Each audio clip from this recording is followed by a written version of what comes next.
From the deepest, darkest jungles of Africa came a noble savage, Tarzan the Ape Man.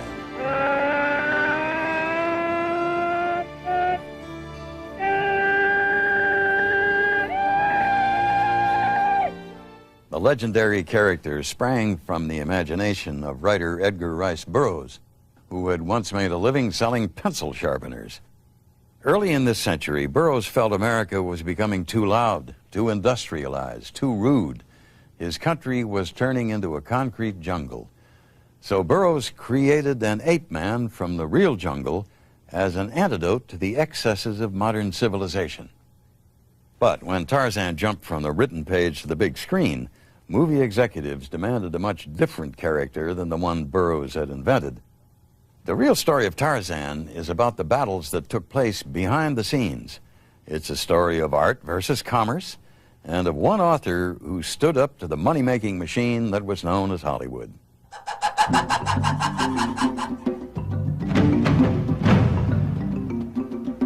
In novels, artwork, and in motion pictures, Tarzan has fascinated us for more than 3/4 of a century. We've watched the ape man evolve from pulp magazines to newspaper comic strips to an endless trail of Tarzan memorabilia that helped comprise a multi-million-dollar merchandising and licensing empire that sprang up around the fictional Jungle Lord. There have been more than 100 movies and television shows starring more than 20 different Tarzans.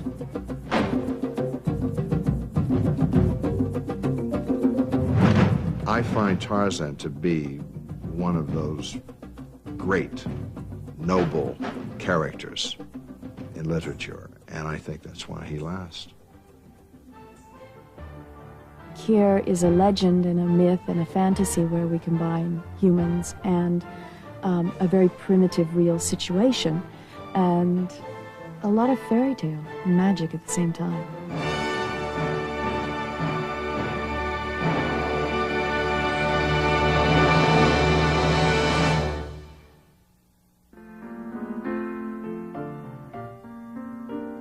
In the early 1900s, America was a nation defining itself as a world leader with true global influence. Working in big factories was a way of life, and more people were crowding into the major cities. Tarzan came into existence at a time people were searching for a different kind of hero. The Lord of the Jungle fit the bill, because without superpowers or special weapons, he always found a way to triumph in the most savage of worlds. We can escape. We can leave reality. We can go to the freedom of the jungles. We can get away from civilization. No government running the show, telling us and giving us rules to follow. We can be at one with nature. We can be free. And so, Tarzan was born October 1st, 1912. This issue of the All-Story magazine was the first glimpse the public got of this unlikely hero. The magazine, with the complete Tarzan of the Apes story, sold for 15 cents. From such humble beginnings, his creator, Edgar Rice Burroughs, would build a huge personal empire.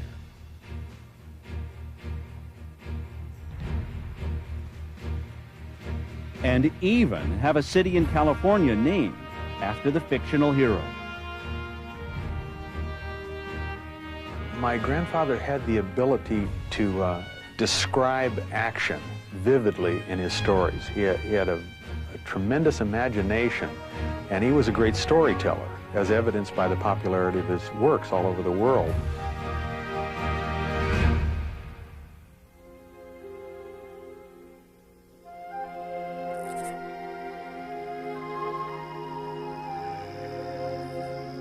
The story of Tarzan is one of literature's grand experiments in human nature. An infant is raised by apes in a remote region of the African coast after his parents, who had been abandoned there by mutineers, die.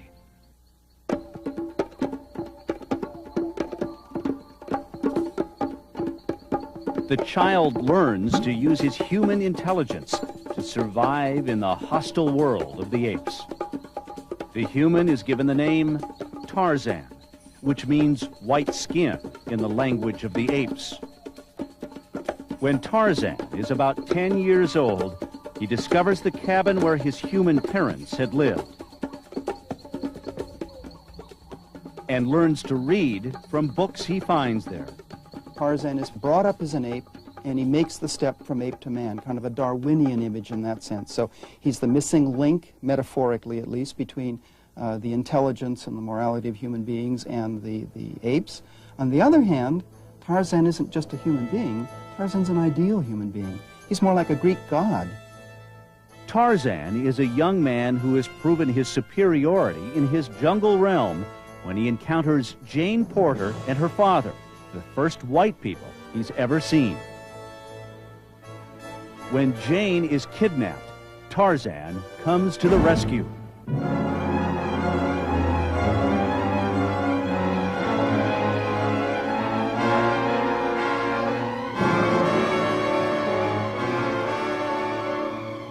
The literary Tarzan is, first of all, not a Superman who flies through the air. He is a human being who has developed his senses and his intelligence, his brain power to the ultimate that a human being can develop.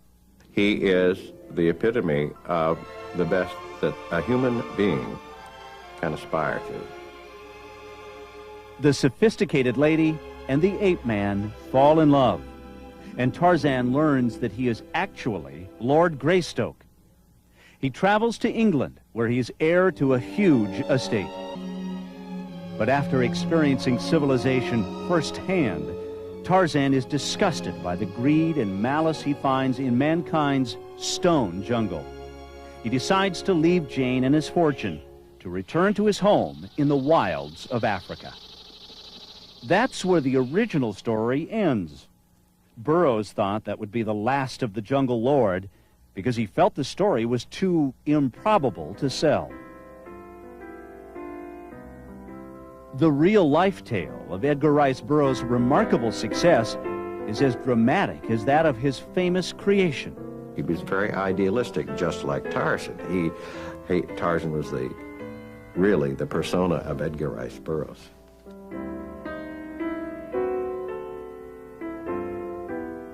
His father had been a Union cavalry officer who became a businessman after the Civil War. Edgar Rice Burroughs was born September 1st, 1875, in Chicago.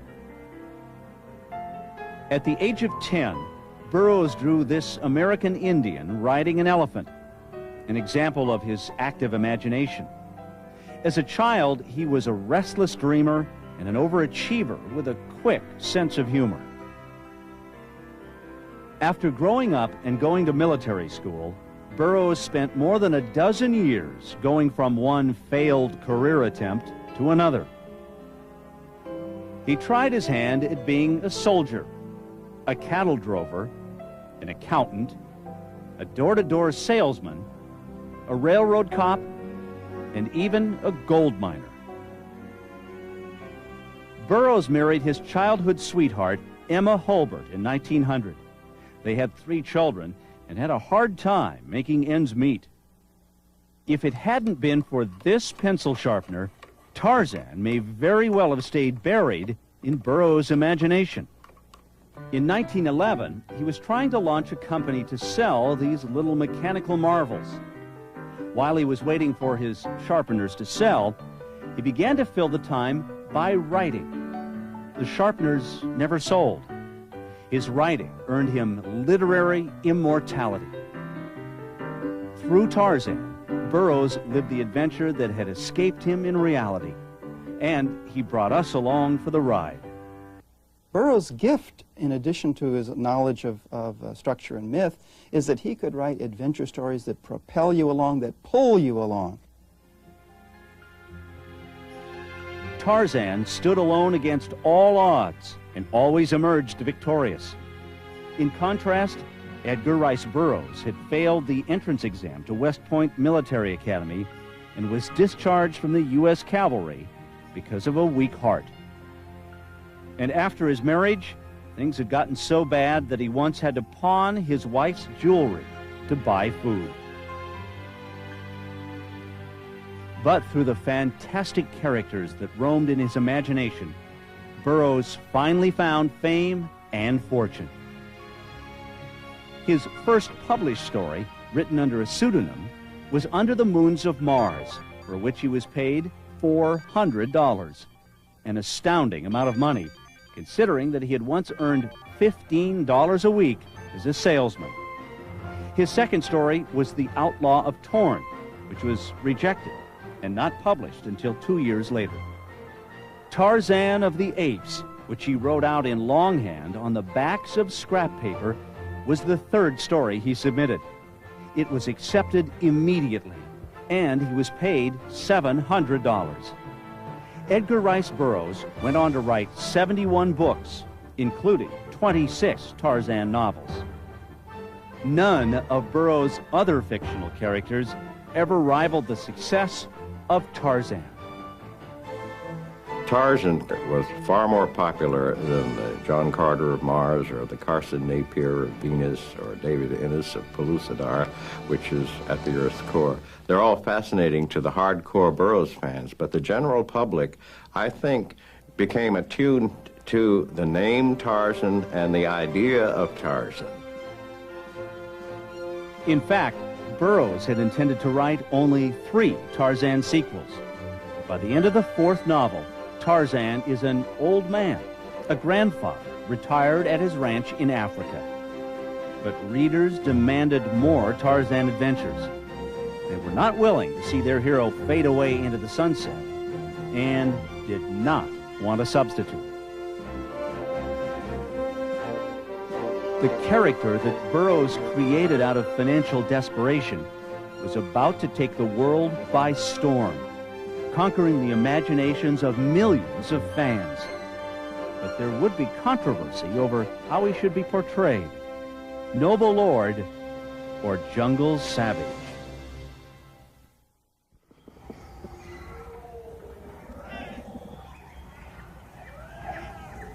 Edgar Rice Burroughs said that the story of Tarzan came to him in a dream. For generations, his fantasy has fueled ours. An infant of noble heredity is raised in the jungle by apes and grows up to be a heroic defender of the weak and oppressed. Every young man, it seems to me, if you read the Tarzan books, you go out in the backyard and you climb a tree and you sit there and you listen to the birds and you get close to nature. But there's a sense of, if you're a young man, you don't have your mother telling you that you have to go to school or get up and go to work. You don't have the responsibilities of society. You are literally living free, and it's certainly an escapist fantasy in that sense. Today, translated into 37 languages, Tarzan's adventures reach every corner of the world. This is the Arabic Tarzan edition. This is the Czechoslovakian Tarzan edition. Italian, Spanish, Chinese, the Afrikaans edition of Tarzan. The rare Russian edition, 1921, of Tarzan. Tarzan's exploits have even been retold on Braille. The name Tarzan is found in virtually every dictionary of the English language. It's become a word.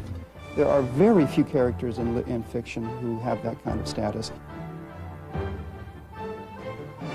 Tarzan's most unpredictable adventure began in 1918 when the character moved into motion pictures.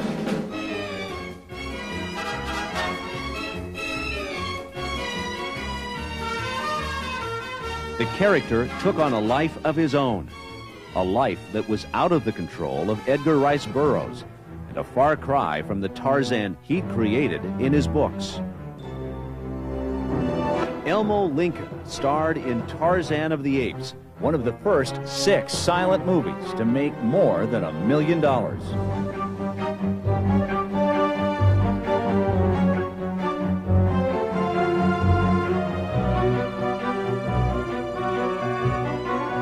Lincoln went on to become a major star, but had not been the first choice to play the first movie Tarzan. The first adult actor signed to play the role was a vaudeville player, a ukulele musician by the name of Winslow Winston. Now, just before principal photography began on Tarzan of the Apes in 1918, war broke out. He ran off, joined the Army, and stepped out of cinema history forever.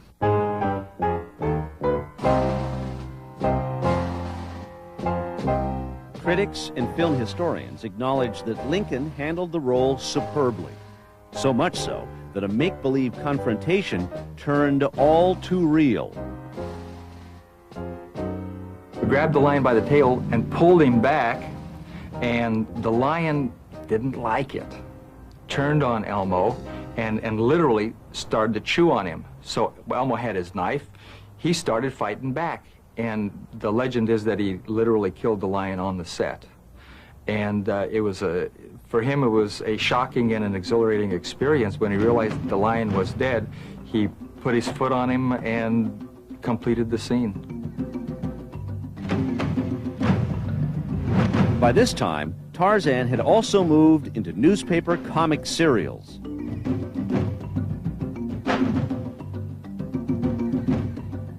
So his adventures were being delivered to almost every doorstep in America. We didn't have television in those days, but we had very healthy, overactive imaginations. And that's one of Burroughs' greatest talents, was to stimulate the imagination. On the strength of Tarzan's growing popularity, Burroughs continued to expand his personal empire. He purchased a 540-acre ranch in Southern California and named it Tarzana. There, he lived the life of the ultimate gentleman landowner with his family, including his 3 children, Joanne, Hulbert, and Jack. I think he saw himself, the characteristics of Tarzan in himself, which were those of being a noble man, you know, and able to do anything with noble characteristics and great moral values. In 1920, with Elmo Lincoln unavailable, a new actor tried the loincloth on for size. 6'2" New York City fireman Gene Poehler starred in The Revenge of Tarzan for $100 a week. Many forces were at work changing the image of Burroughs' jungle lord. The censorship office was becoming very, very, very active in the motion picture industry. And they felt that a male torso, a nude male torso in a movie was not acceptable. So Gene Poehler was the very first Tarzan to sport an over-the-shoulder leopard skin that covered more of his body than Lincoln had. Disillusioned with the behind-the-scenes politics and a contract dispute, the movie's second Tarzan called it quits and went back to his job as a fireman. That same year, 1920, The Son of Tarzan, another Burroughs novel, was turned into a multi-part movie serial.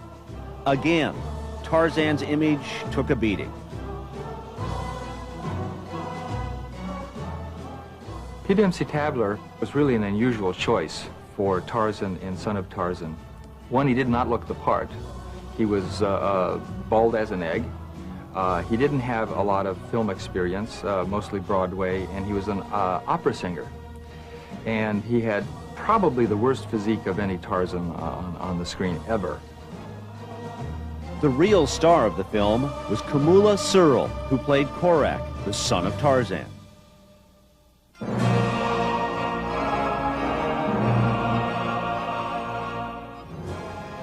The young Hawaiian actor's promising career was tragically cut short during filming of the movie. The elephant was to move him gently out of the village and place him to the ground. But the elephant became agitated or distracted, nervous, and slammed the stake with the actor to the ground hard enough to break this massive post. And Kamula Cyril sustained a lot of injuries. And in fact, they were serious enough that they had to finish the picture with a double. Searle never appeared in another motion picture. Edgar Rice Burroughs himself discovered the next movie Tarzan during a party at Tarzana Ranch. Burroughs was chewing at the bit. He wanted to see more of his creation on the screen. So at a party, he noticed this football player, a gentleman by the name of Jim Pierce, who stood probably 4 or 5 inches above everybody else. He was a big, handsome, muscular guy, and when Burroughs saw him, he said, "There he is! That's Tarzan!"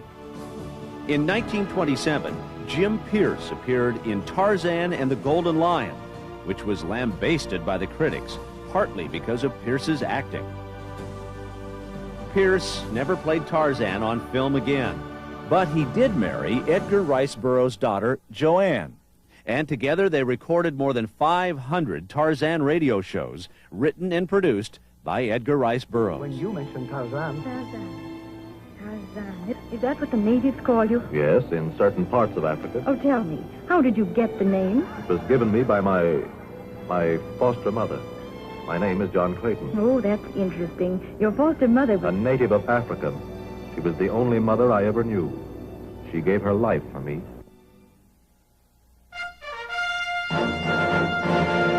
In 1928, Frank Merrill, who had been Elmo Lincoln's stunt double, landed the title role. Merrill happened to be a champion gymnast, and he invented a new way for Tarzan and Jane to travel through the jungle, destined to become one of Tarzan's true trademarks. He set up rope loops, vines, and actually swung with Jane in his arms through the air with the greatest of ease. But not the first time he did the stunt. The first time he did the stunt, the rope broke and they both crashed to the ground and they were hurt a little bit. Tarzan the Tiger was released in both a silent and a sound version, in which Merrill gave us another classic innovation, the very first Tarzan yell. Yeah! Yeah! Yeah! Merrill and his yell did not survive into the talkies, and by 1931, the hunt was on for the next Tarzan.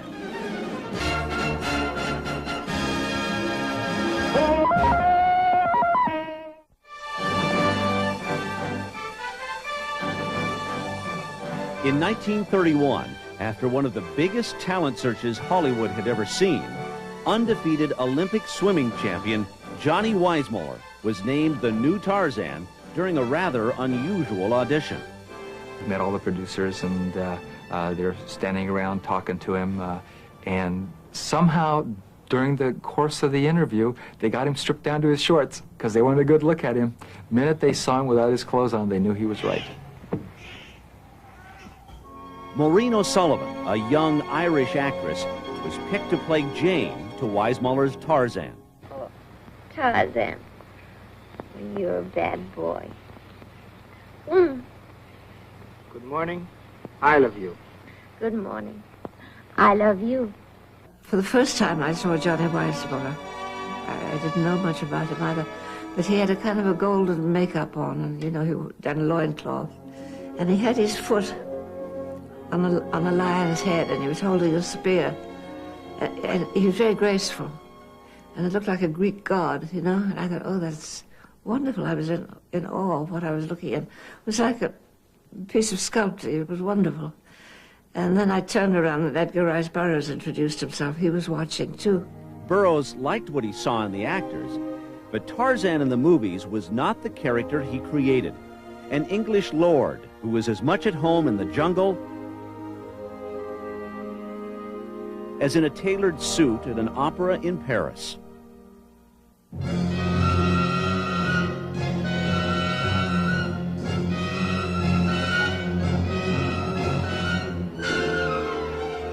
Edgar Rice Burroughs was really rather unhappy that his jungle lord had been reduced to a monosyllabic ape man by MGM, and he really wanted his character portrayed the way he'd written him. A new dynamic was taking hold because moviegoers loved the strong, silent Tarzan portrayed by Weissmuller, and producers were willing to go to extremes to protect their very bankable new screen sex symbol. A lot of Johnny's fans were women. Now, he was married already, and the studio felt that the wife was probably going to be a detriment to Johnny's career and convinced him of that. So, in the way the studios did in those days, they controlled the stars' professional and private lives and worked out a negotiation with Johnny's wife. They paid her $10,000 and got rid of her.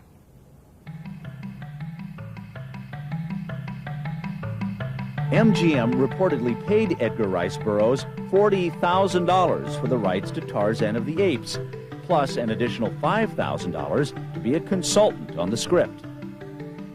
But the fact is, Burroughs had very little to do with the way Weissmuller played Tarzan. Burroughs continued to publish more Tarzan novels in which the Lord of the Jungle did battle with World War I German soldiers, a race of tiny savages, ancestors of a lost Roman legion, and even prehistoric beasts at the center of the earth. However, movie makers continued to portray the character only as the primitive ape man. Another complication was that in the early 1930s, because of legal wrangling, there were two separate rights available to produce more Tarzan movies.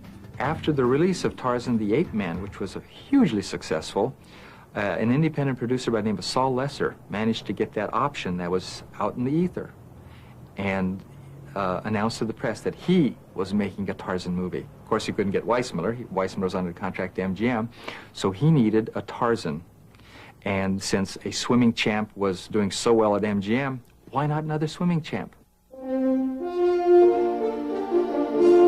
Buster Crabbe, an Olympic gold medalist who had competed against Weissmuller in the water, was recruited to try and knock Weissmuller off his high box office perch.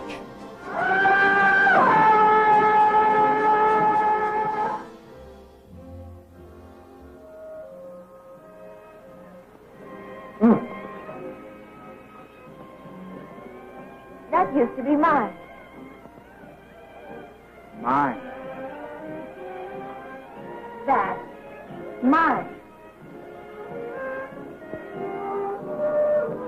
That. Mine. Hadn't thought of that.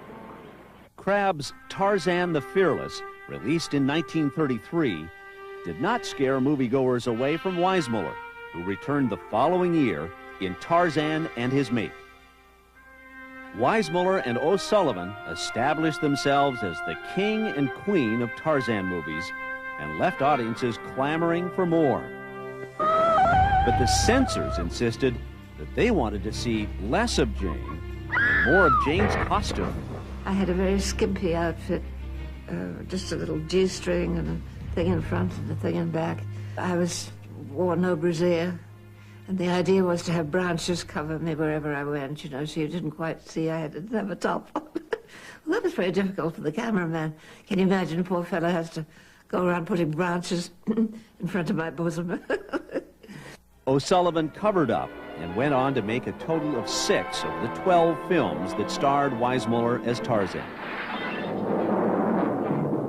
By that time, Burroughs had decided to produce his own Tarzan movie starring Herman Brix and shot on location in Guatemala.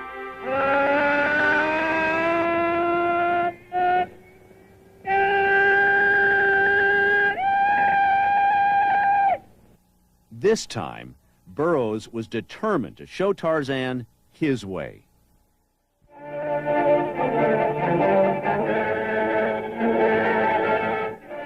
In 1938, for the first time in a movie, audiences saw an educated, well-spoken Tarzan, which was the character Edgar Rice Burroughs had created in his books.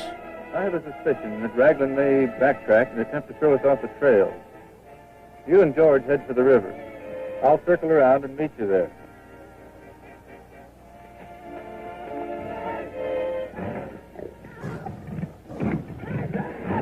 The New Adventures of Tarzan, written and produced by Burroughs, failed to dethrone Weissmuller.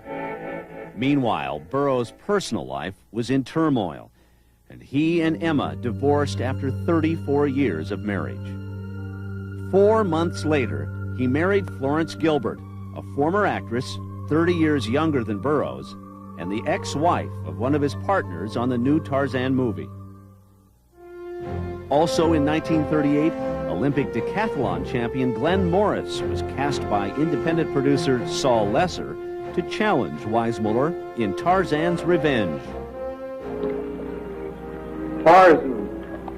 Tarzan? Oh, how do you do? Morris, like Crabbe before him, proved to be no match for Weissmuller. From 1939 through 1948, movie audiences really accepted only one Tarzan. During that time, Johnny Weissmuller made 9 Tarzan films. Meanwhile, Burroughs had embarked on his very own real-life adventure. On December 7, 1941, Burroughs and his son Hulbert witnessed the attack by the Japanese on Pearl Harbor. At the age of 67, Edgar Rice Burroughs became America's oldest war correspondent. His son Hulbert was a wartime filmmaker who shot this amazing combat footage.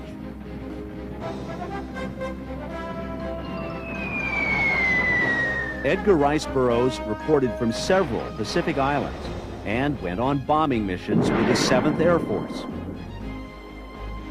While Burroughs and the rest of the American soldiers were fighting World War II, Johnny Weissmuller's Tarzan entertained the home front by vanquishing armies of tyrannical villains at the movies. Now, Tarzan make war.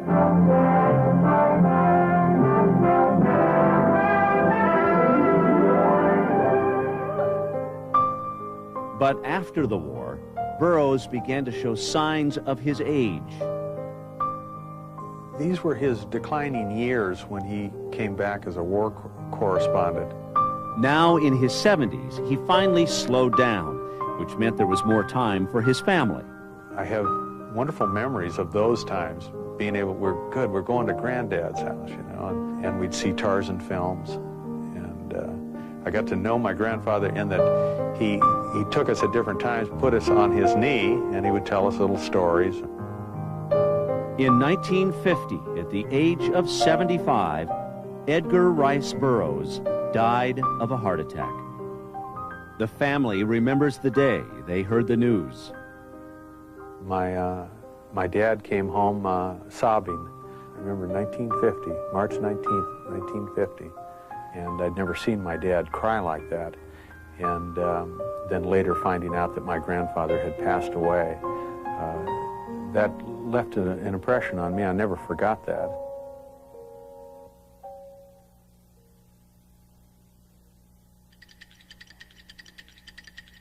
Following Burroughs' death, Tarzan lived on, as strong as ever at the movies and in reprints of the novels. Lex Barker had taken over after Weissmuller retired from the role in 1948.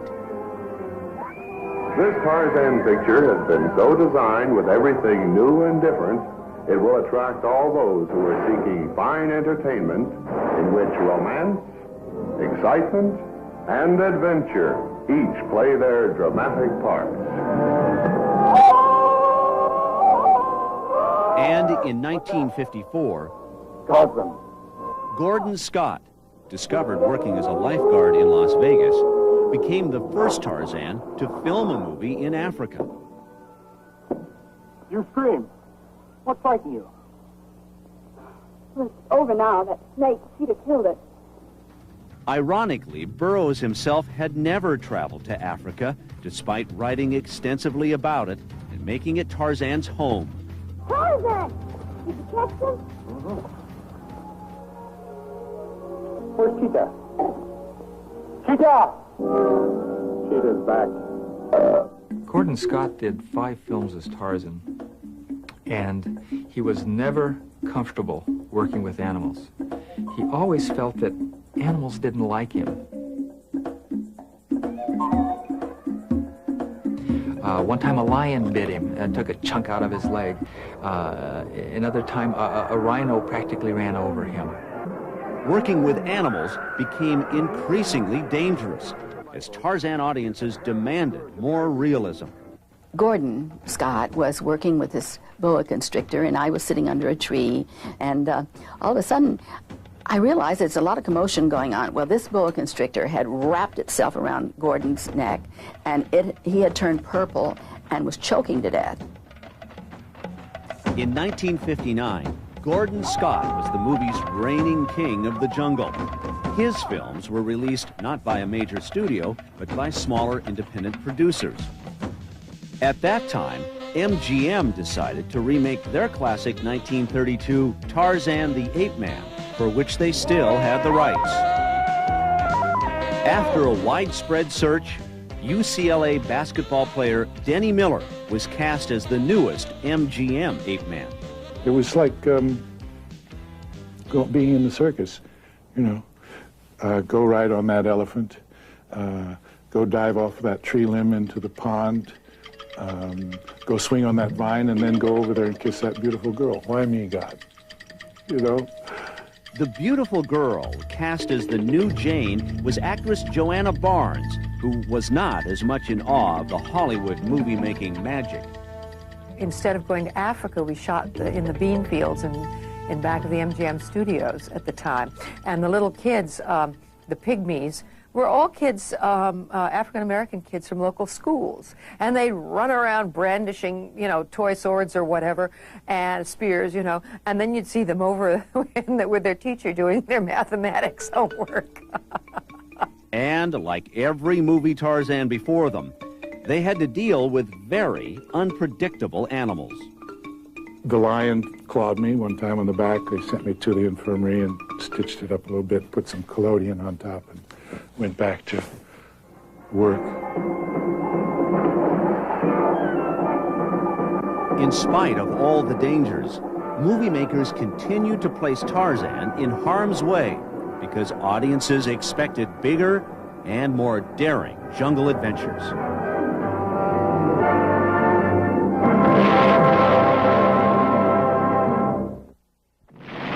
Never were the dangers of playing Tarzan on film more evident than in the 1960s, when 42-year-old cowboy actor Jock Mahoney and later former pro football player Mike Henry inherited the role. Both were seriously injured during filming. Mahoney lost 45 pounds after he came down with dysentery and pneumonia. Henry was severely bitten on the chin by a chimp and required reconstructive surgery.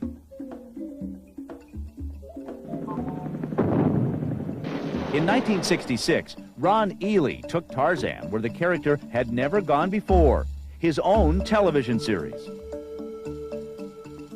Ely insisted on doing all the stunts for the 57 episodes shot in Brazil, and twice barely escaped critical injury during fight scenes with a tiger and a lion. I turned around, the cat was in the air over my head and took me down. And this lion got me, got my head in his mouth. And the lion began to run with me, and my head was stuck in his mouth. His tooth was here and tooth was here, and I was kind of stuck. I mean, I really did think that maybe that was going to be it. Ely went on to become a noted novelist, writing murder mysteries and following in the footsteps of Tarzan's creator. The genius of Edgar Rice Burroughs is the character, Tarzan. The way the character was presented.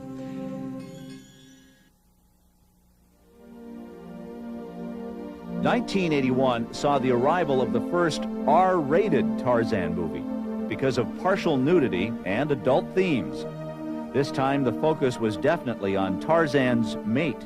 It was sensual, but there aren't love scenes, you know, the same. If you were to read just reviews, we made Tarzan pornography. There's not one love scene in the whole film. Do we kiss? I don't even think we kiss. The Lord of the Jungle, played by Miles O'Keefe, took second position and, in fact, never spoke a word in the second remake of Tarzan the Ape Man. First time I ride an elephant, I'm galloping down this riverbank with like 20 other ones galloping behind him. I'm holding on to whatever bugs or hair or whatever I can hold on to, going, don't fall off, whatever you do, because these guys are not going to stop just because I fall off. They don't know I'm Tarzan. Then in 1984, Christopher Lambert became the first established movie star to take a swing at the role in Greystoke, The Legend of Tarzan.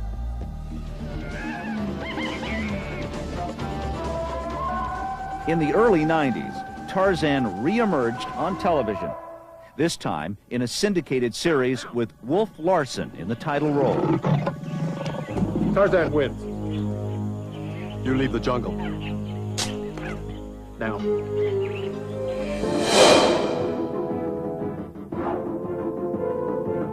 And in the mid-90s, yet another television series starring Joe Lara began depicting Tarzan in ways never seen before.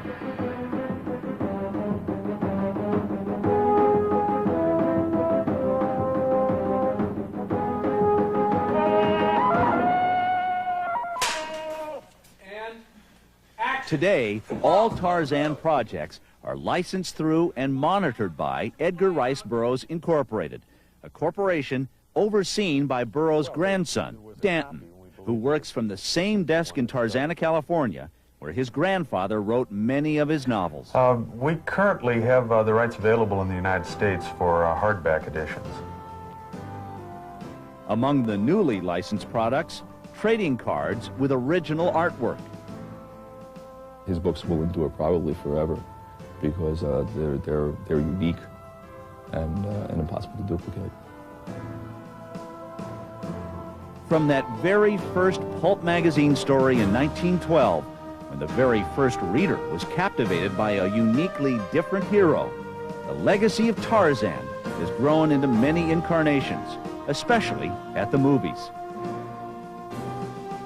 From the silent strength of Elmo Lincoln to the acrobatic grace of Frank Merrill, from the naive elegance of Johnny Weissmuller to the refined sophistication of Herman Brix, Gordon Scott, and Ron Ely.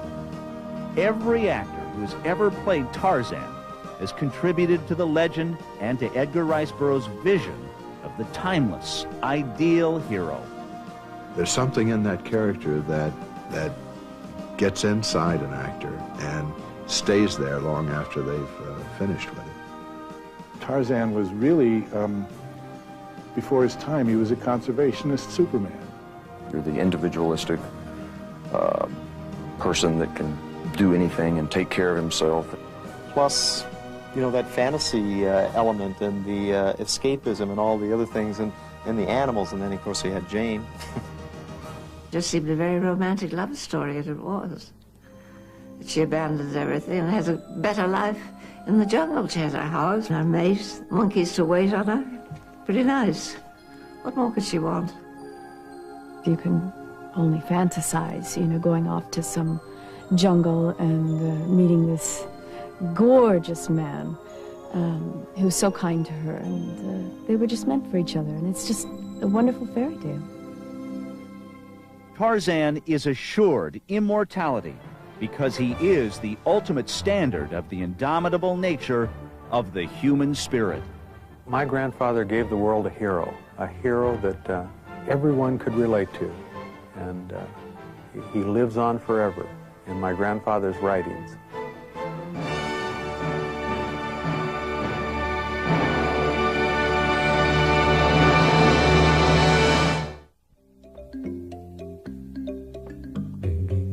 Oh, yeah, yeah, yeah, yeah, yeah. Oh, yeah, yeah. Oh, yeah, yeah, yeah, yeah, yeah. Oh, yeah, yeah.